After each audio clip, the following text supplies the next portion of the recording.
Hello guys, welcome back to Crick Stories. T20 World Cup women's start అయిపోయింది and first day first match లోనే T20 World Cup లో highest score చేసింది host England and శ్రీలంకన్ చిత్తు చేసి ఒక భారీ విజయాన్ని అయితే నమోదు చేశారు. And with that points table లో టాప్ లో ఉన్నారు. హైయెస్ట్ రన్ రేట్ ఉంది ప్రెసెంట్. అండ్ నిన్న సెకండ్ డే కొంచెం షాకర్స్ తగిలాయి. ఐర్లాండ్ అండ్ స్కాట్లాండ్ మ్యాచ్ జరిగింది, స్కాట్లాండ్ గెలిచింది. And Australia versus south Africa the most anticipated and interesting match, ఎందుకంటే ఆస్ట్రేలియా సౌత్ ఆఫ్రికా రెండు పెద్ద టీంలు అండ్ మంచి ఫామ్ లో ఉంది సౌత్ ఆఫ్రికా కూడా. సో ఈ మ్యాచ్ చాలా బాగుంటదని చూస్తే ఆస్ట్రేలియా వన్ సైడ్ గా గెలిచేసింది. బట్ ఇక్కడ వచ్చిన చిక్ ఏంటంటే థర్డ్ మ్యాచ్ ఎప్పుడైతే వెస్టిండీస్ అండ్ న్యూజిలాండ్ మ్యాచ్ జరిగిందో ఈ మ్యాచ్ రిజల్ట్ తో పాయింట్స్ టేబుల్ కొంచెం తారుమారయ్యాయి. ఇప్పుడే కదా స్టార్ట్ అయింది, అప్పుడే పాయింట్స్ టేబుల్ తారుమారైంది అంటున్నాం అంటే పాయింట్స్ టేబుల్ ఎందుకు తారుమారైతుంది ఒక్క మ్యాచ్ తో అనేది మనం ఈ వీడియోలో డిస్కస్ చేద్దాం. Let's get into the video. So ఇంకా డైరెక్ట్ గా పాయింట్ కి వచ్చేస్తే నిన్న third match West Indies versus New Zealand మధ్య జరిగింది. అండ్ ఈ మ్యాచ్ లో అన్ఎక్స్పెక్టెడ్ గా వెస్టిండీస్ గెలిచింది.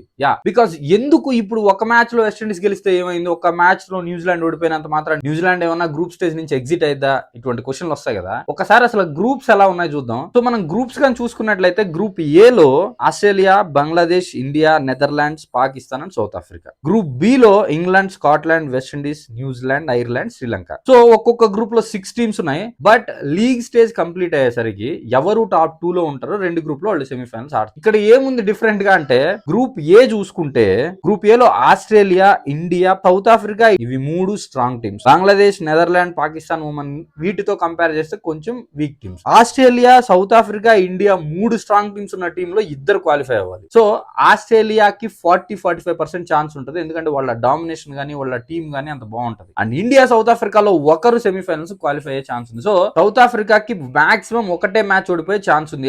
ఇండియాకి కూడా అదే పరిస్థితి. వీళ్ళిద్దరు ఒక మ్యాచ్ ఓడిపోవాలి, అది ఆస్ట్రేలియా మీద గానీ సౌత్ ఆఫ్రికా మీద గానీ. రెండో మ్యాచ్ కానీ ఓడిపోతే ఆల్మోస్ట్ గ్రూప్ స్టేజ్ నుంచి ఎగ్జిట్ అయినట్టు. బికాస్ అంటిల్ ఇద్దరు రెండు మ్యాచ్లు ఓడిపోయే ఛాన్స్ లేదు. బికాస్ సౌత్ ఆఫ్రికా, ఇండియా ఆడినప్పుడు ఖచ్చితంగా ఒకరు గెలుస్తారు. సౌత్ ఆఫ్రికా, ఇండియా వీళ్ళిద్దరిలో ఒకరికే ఎక్కువ ఛాన్సెస్ ఉంటాయి ఆస్ట్రేలియాతో పాటు సెమీఫైనల్స్ వెళ్ళడానికి. నిన్న జరిగిన మ్యాచ్ లో ఆస్ట్రేలియా సౌత్ ఆఫ్రికాని వన్ సైడెడ్ గా ఓడించింది అండ్ 100+ రన్స్ కేమో ఆల్అౌట్ అయిపోయింది south Africa. South Africa, India match ఇప్పుడు కీలకంగా మారబోతుంది. సౌత్ ఆఫ్రికా, ఇండియా మ్యాచ్ లో ఇండియా గెలిచిందంటే ఇండియా ఆస్ట్రేలియా మీద ఓడిపోయినా మంచి రన్ రేట్ తో మేనేజ్ చేసుకుంటూ వస్తే సెమీఫైనల్స్ కి వెళ్ళే ఛాన్సెస్ దండిగా ఉన్నాయి. సో ఇండియా కొంచెం safe position, but South Africa మీద గెలవాలి, మంచి రన్ రేట్ తెచ్చుకోవాలి. అండ్ ఇప్పుడు గ్రూప్ బి విషయానికి వస్తే గ్రూప్ బి లో strong teams England, West Indies, New Zealand. Sri Lanka కూడా కొంచెం better team, but present form consider చేసుకుంటే T20s లో New Zealand, England and West Indies third place ఇవ్వచ్చు, better than Sri Lanka I feel. So ఇప్పుడు ఈ మూడు టీమ్స్ లో ఇద్దరు క్వాలిఫై ఛాన్స్ ఉన్నాయి. ఇక్కడ జనరల్ గా నేనేమనుకున్నారు, most of the cricket fans ఏమనుకున్నారు, ఇంగ్లాండ్, న్యూజిలాండ్ ప్రాబబ్లీ వెళ్ళిపోతాయి,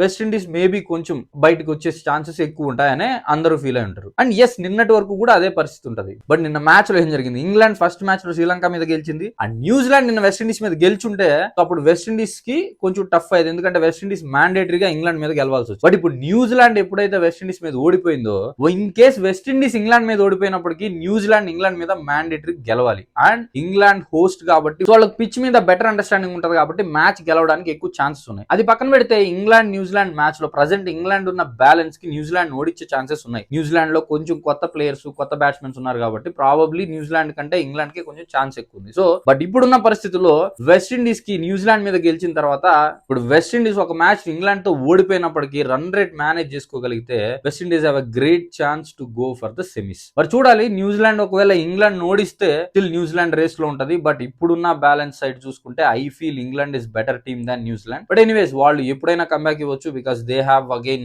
match winning players, Sophie Devine గానీ, ఎమిలియా కేర్ గానీ. సో మ్యాచ్ విన్నింగ్ ప్లేయర్స్ ఉన్నారు, వాళ్ళు మనం తక్కువ అంచనా వేయలేం. బట్ ఇప్పుడు మాత్రం కొంచెం టెన్షన్ స్టార్ట్ అయిందనే చెప్పాలి న్యూజిలాండ్ కి అండ్ ఇటు సౌత్ ఆఫ్రికాకి. So England versus New Zealand, South Africa versus India, ఇవి రెండు మ్యాచెస్ చాలా క్రూషియల్ గా ఉండబోతున్నాయి. అంటిల్ అండ్ అన్లెస్ ఇండియా ఏదైనా ఒక చిన్న టీమ్ తో ఓడిపోతే, లేదా న్యూజిలాండ్ ఇంగ్లాండ్ మీద గెలవడం, ఈ రెండు థింగ్స్ జరగకపోతే మోస్ట్ ఆఫ్ ద కేసెస్ లో ఇండియా అండ్ ఆస్ట్రేలియా సెమీఫైనల్స్ కి వెళ్ళే ఛాన్స్ ఉంది, వెస్టిండీస్ అండ్ ఇంగ్లాండ్ సెమీఫైనల్స్ కి వెళ్ళే ఛాన్స్ ఉంది. బట్ చూద్దాం ఏం జరుగుతుంది అనేది. మీ ఒపీనియన్స్ ప్రకారం ఈ 12 టీమ్స్ లో ఎవరు సెమీఫైనల్స్ వచ్చే ఛాన్స్ ఉన్నాయని కమెంట్స్ లో చెప్పండి. That's it about this video. Thanks for watching my video. Please like, share and subscribe to Crick stories.